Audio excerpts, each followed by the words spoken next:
Hey, my name's Tana Shepard, and I live here in the Pacific Northwest in Eugene, Oregon, where I've lived my whole life and have raised my children, and I'm expecting my first grandchild, so I'm pretty excited about that. I love this place. I've never left for reasons.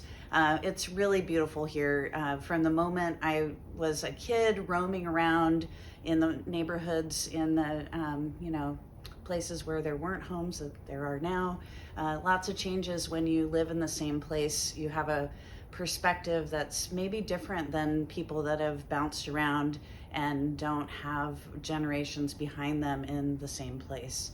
So that leaves me very deeply rooted, and I have an appreciation and just an ability to see things that really have changed over time and want to do something about it, because this place is like a family member to me. I feel very connected.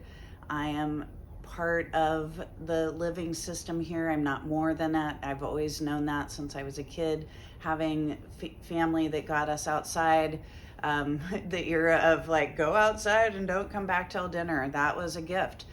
And so thinking about raising my kids here and how we enjoyed the great outdoors together, especially being on bikes and things. And so again, when you slow down and you see the world in a pace that's outside of a vehicle, you see things differently. And so what I've seen over my lifetime is maybe in the data, it doesn't look like a super big difference in our rainfall or I'm thinking you would see that in our temperature data, but the rain that happens here is different. And so when I was a kid, it was a misty, moisty rain that was just kind of constant. It brought this grayness and kind of a slowness and comforting. I felt very comforted by that actually. And but not enough rain that you needed a raincoat. You just kind of got a little moist and then you dried off and carried on with your life. And so it's just fun thinking back to being a kid and complaining about that actually, because we walked everywhere or rode our bikes. Didn't get a lot of rides when you have a single mom working all the time. So that kind of shaped how I have viewed precipitation.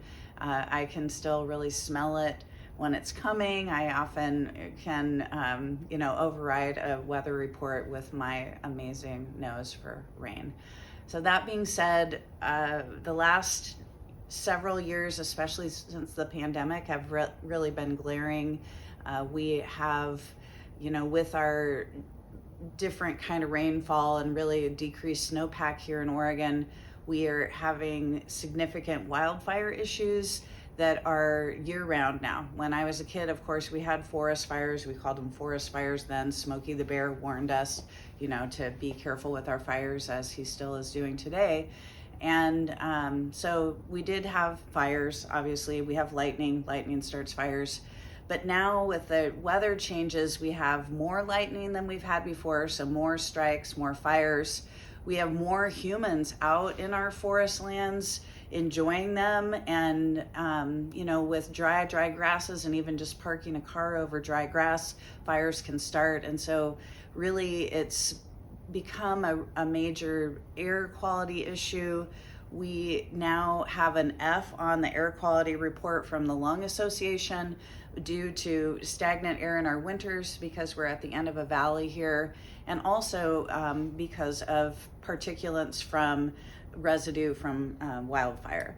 So climate change much? Again, living in a place for 2 cycles of being able to see climate, because we know that we measure climate in 30-year spans. It really is a phenomenal difference, and it makes me worried. It makes me, I typically operate in a realm of radical hope, but I really have some deep despair that I have to actually schedule in, or I wouldn't really be able to carry on. I do work around climate change, though. I'm in climate change education, and so that's really what gives me hope, is working with other people that are seeing the same things I am, caring about the future, but also the right now, and knowing that we all need to work together to solve this climate crisis. And so this intergenerational movement that I've immersed myself in feels very hopeful, actually. I feel optimistic. I know that we're never going to have the planet that we've had before. My beautiful place is never going to be the way that I remember it, or the generations before me remember it. The Kalapuya peoples that have always been here remember it. But we can still move forward and steward the lands. And so one way that I'm thinking is a big solution is climate education. And so here in Oregon, I've been working with a group that I co-founded called Oregon Educators for Climate Education. We've managed to pass some legislation so that students in Oregon will, it's mandated, it's a law that students will be learning about climate change K through 12, and in the areas not just science, as we know is the way, but also through their social sciences and health. And so it's really a very comprehensive way that we can help Oregon students begin to see our place and notice things that are happening, think through a solutionary lens, and hopefully solve this crisis within this generation. So feeling optimistic about educating the youth, but also not putting this burden on the youth moving forward. And so, that's kind of how I'm feeling. Radical hope mixed with despair, but ultimately determination to, see this through. I expect to live a good long time, and really I want to know what happens with the climate saga that we're living through right now, but also acknowledging that climate change is a symptom of a lot of other things that we aren't doing well. And so there are a lot of choices to make. It's a time to move forward in a collective way, and see this through for my grandbaby that I'll be expecting soon. So more meaningful than ever.